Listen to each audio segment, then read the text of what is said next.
A Texas teenager is charged in the deadly stabbing of his own twin sister. On the season premiere of 48 Hours, at his trial, attorneys for 17-year-old Benjamin Elliott said he was sleepwalking when he killed her. But would a jury actually believe it? In the early morning hours of September 29, 2021, Texas teenager Benjamin Elliott was on his phone calling 911. Harris County 911, what's the location of your emergency? I just killed my sister. Oh my God. Okay, tell me exactly what happened. I thought it was a dream.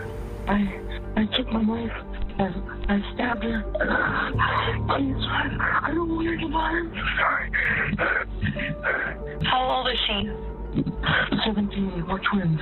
We're gonna have to start CPR right now.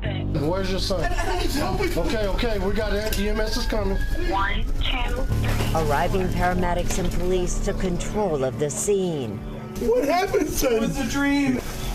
He said it was a dream, honey. What the Benjamin's parents could not imagine why their son would hurt his twin sister. Even prosecutor Megan Long found no motive. Were you able to find any evidence that there was a problem with these twins? No, we definitely looked into it and tried. This is the first study that we did. Benjamin's attorneys asked Dr. Gerald Simmons, a sleep disorder expert, to examine Benjamin. We have a video of him right here. Oh, there he is. Yeah. And got an answer. You are convinced this was a sleepwalking incident? Yes. Prosecutors disagreed. I wouldn't say that it's impossible for someone to commit a crime while sleepwalking. I just don't think that was the case with Benjamin Elliott. Benjamin was charged with intentionally murdering his twin sister, Megan. What makes you so sure that you stabbed your sister while you were sleepwalking? I would never have done that. I loved her. She was my best and closest friend. Such a compelling story. Let's bring in now CBS News 48 Hours correspondent Erin Moriarty. Erin, thank you for being with us. This story, I think a lot of us are glued to our screens watching. Benjamin Elliott's defense, though, is that in this case, is that he was sleepwalking when he stabbed his twin sister. So how common is sleepwalking, and has that ever been used successfully as a defense for murder? This case is baffling. I had never run into anything like this in the past before. But what I learned is that sleepwalking, which is a sleep disorder, is far more common than I think I had even imagined. The prosecutor in this case was a sleepwalker. She said her daughters sleepwalked. Some of the jurors were sleepwalkers. Far less common, though, is committing a crime while you're sleepwalking, and that really is the big question here. You had experts on both sides. You had the defense expert who testified for hours on the stand why he does believe that Benjamin was sleepwalking, but you have the state saying it just doesn't fit the classic sleepwalking circumstances.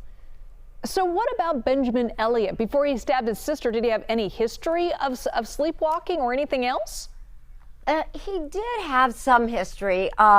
His sister testified at trial that she remembers seeing him stand in the doorway one night, and he definitely was in some kind of sleep state. He had a sleepover with his twin, Megan, and the friends remember that when they woke up, they saw him eating a donut. Again, he seemed to be in a sleep state.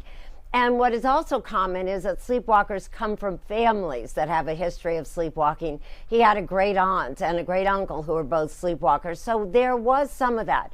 Another important thing is Benjamin Elliott does suffer from sleep apnea. And sleep apnea can be a trigger for sleep disorders like sleepwalking. And was there any evidence of problems between the twins? This is the hardest part of the case. This is what makes the case so baffling. I happen to be a twin. I could not imagine hurting my twin sister. And so that was what I really wanted to delve into. Was there some kind of history? Even the prosecutors, as you saw, they could find no evidence that there was a problem between these two kids.